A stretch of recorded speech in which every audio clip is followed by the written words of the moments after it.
আসসালামু আলাইকুম। সবাইকে স্বাগত জানাচ্ছি Faisal Enam with Bangladesh cricket YouTube চ্যানেলে। আজকে আমরা আলোচনা করব বাংলাদেশ জিম্বাবুয়ের তৃতীয় ওয়ানডে ম্যাচ এবং বাংলাদেশের বিশ্বকাপ ভাবনা নিয়ে।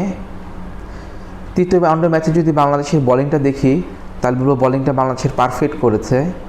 এ ধরনের উইকেটে বাংলাদেশের পেস বোলারদের গুড লেন্থ থেকে ফোর্থ স্ট্যাম্প অফ স্ট্যাম্পে আউটসুইং ইনসুইং বলগুলি খুবই কার্যকরী হয়। বাংলাদেশ তাই করেছে, এই জন্য প্রচুর কট বিহাইন্ড উইকেট বাংলাদেশ পেয়েছে। ওয়ার্ল্ড কাপেও বাংলাদেশকে একই কাজ করতে হবে, গুড লেন্থ থেকে ইনসুইং আউটসুইং করাতে হবে ফোর্থ স্ট্যাম্প অফ স্ট্যাম্প লাইনে, তাহলে বাংলাদেশের পেস বলাররা সফলতা পাবে। আর বাংলাদেশের ব্যাটিং নিয়ে যদি আলোচনা করি তাহলে বাংলাদেশের ব্যাটিংটাও ভালো হয়েছে, এক্সেপ্ট তৌহিদ হৃদয়ের আউটটা বাদে। তৌহিদ হৃদয়ের আউটটা নিয়ে একটু কথা বলতে চাই, কারণ তৌহিদ হৃদয় যে বলটাতে আউট হয়েছে সেটা একটা ফোর্থ স্ট্যাম্প ডেলিভারি বল। এই বলে অনেক ব্যাটসম্যানই প্রথম দিকে পোক করে, এ ধরনের কন্ডিশন উইকেটে পোক করা যাবে না। পোক করলে অথবা খোঁচা দিলে ব্যাটসম্যানরা কট বিহাইন্ড হয়ে যেতে পারে। এ ধরনের উইকেটে হয় বলটাকে লিফট করতে হবে অথবা প্রপার ক্রিকেট স্ট্রোক খেলতে হবে। ওয়ার্ল্ড কাপেও বাংলাদেশের জন্য এটা একটা শিক্ষা, এই জন্য তৌহিদ হৃদয়ের উইকেটটা নিয়ে একটু আলোচনা করলাম। এখন আমরা যদি দেখি যে এই সিরিজ শেষে আমরা কি পেলাম, কি শিক্ষাটা পেলাম আমরা এই সিরিজ শেষে। বাংলাদেশ জিম্বাবুয়ে ওয়ানডে সিরিজ শেষে আমরা প্রথমেই যে শিক্ষাটা পেলাম সেটা হচ্ছে ওয়ার্ল্ড কাপে কোনো অবস্থাতেই 20 ওভার স্পিন বলার দিয়ে বোলিং করানো যাবে না। কারণ হচ্ছে আপনার পেস বলাররা কোয়ালিটিফুল, তখন অপোনেন্ট আপনার স্পিন বলারদেরকে অ্যাটাক করবে এবং আপনার 20 ওভারে তারা খেলাটাকে সহজ করে নেবে এবং অনেক বেশি তারা বাউন্ডারি অ্যাটাক করে অনেক বেশি বাউন্ডারি তারা মারবে। তখন ম্যাচ বাংলাদেশের হাত থেকে প্রতিপক্ষের হাতে চলে যাবে। এই জন্য 20টা ওভার স্পিন বোলিং কখনোই করানো যাবে না ওয়ার্ল্ড কাপ ক্রিকেটে। আমাদের যেহেতু কোয়ালিটিফুল পেস বোলার আছে, আমরা 4টা পেস বোলার অবশ্যই খেলাবো এবং মেরাজ যেহেতু ক্যাপ্টেন, সুতরাং মেরাজকে স্পিন বোলিং করতে হবে। কিন্তু মেরাজকে 10টা ওভার স্পিন বোলিং করলে হবে না।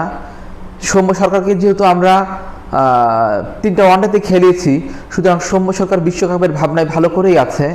তাই সৌম্য সরকারকে দিয়ে 2-3 ওভার বোলিং করিয়ে, মেরাজকে দিয়ে 6-7 ওভার বোলিং করিয়ে 10 ওভার কোঠা পূর্ণ করতে হবে। এটাই বাংলাদেশের বিশ্বকাপের জন্য বোলিং ভালো একটা প্ল্যান। আপনি যেহেতু পাকিস্তানকে সিরিজ হারিয়েছেন, আপনি যেহেতু অস্ট্রেলিয়াকে সিরিজ হারিয়েছেন, সুতরাং আপনি ওয়ার্ল্ড চ্যাম্পিয়ন হওয়ার ক্ষমতা রাখেন।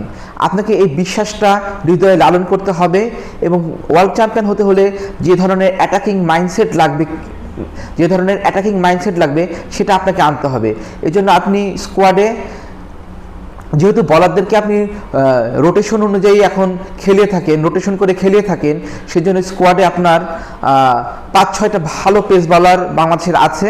5-6টা ভালো পেস বলার লাগবে, যেন বাই রোটেশন 4টা করে পেস বলার আমি প্রত্যেকটা ম্যাচে খেলাতে পারি। আর বাংলাদেশের ব্যাটিং প্ল্যানের কথা যদি বলি ওয়ার্ল্ড কাপে, তাহলে আমি বলবো যে তানজিদ হাসান তামিম এবং সৌম্য সরকারের সাথে আপনার ব্যাকআপ ওপেনার হিসেবে পারভেজ হোসেন ইমন খুব ভালো হবে। যেহেতু পারভেজ হোসেন ইমন অ্যাটাকিং ক্রিকেট খেলতে পারে এবং সে একটা যুব বিশ্বকাপ জয়ী দলের সদস্য, তার এরকম চ্যাম্পিয়ন মেন্টালিটি আছে, সুতরাং সে যদি ব্যাকআপ ওপেনার হিসেবে থাকে এবং সে যদি কিছু ম্যাচে ভালো করে, সে যে ম্যাচগুলি ভালো করবে সেই ম্যাচগুলি কিন্তু বাংলাদেশ জিতবে, কারণ সে সেই পর্যায়ের ব্যাটিং করার ক্ষমতা রাখে যে প্রতিপক্ষকে সে দুমড়ে মুচড়ে দিবে। আবার ছোট প্রতিপক্ষের বিরুদ্ধে আস্কিং রান রেট বাড়ানোর জন্য পারভেজ হোসেন ইমনের ওপেনিং ব্যাটিংটা কার্যকরী হবে। সেই জন্য আমি পারভেজ হোসেন ইমনকে বিশ্বকাপ স্কোয়াডে দেখতে চাই। আর একটা জিনিস জিম্বাবুয়ে সিরিজ শেষে আমরা দেখতে পেয়েছি যে বাংলাদেশের শর্ট বল খেলার দুর্বলতা। তৃতীয় ওয়ানডেতেও তানজিদ তামিম কিছু মিসকিউ শর্ট বল খেলেছে, এই জন্য বাংলাদেশকে শর্ট বল, আপার কাট, স্কোয়ার কাট, পুল, হুকে পারফেকশন নিয়ে আসতে হবে। কোচ সালাউদ্দিন মাঝে মাঝে স্ল্যাবের উইকেটে শর্ট বল ভালো খেলার জন্য প্র্যাকটিস করায়। আমি বলবো শুধু স্ল্যাবের উইকেট না, বাংলাদেশকে প্রপার বাউন্সি উইকেটে ম্যাচ সিনারিওতে শর্ট বল খেলে পারফেকশন নিয়ে আসতে হবে।